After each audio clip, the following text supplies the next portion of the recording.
ఎదురు చూపులే చూచినాడు.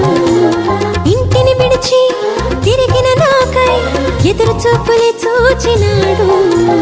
తప్పును తెలిసి తిరిగి రాగా క్షమించి కృప చూపినాడు.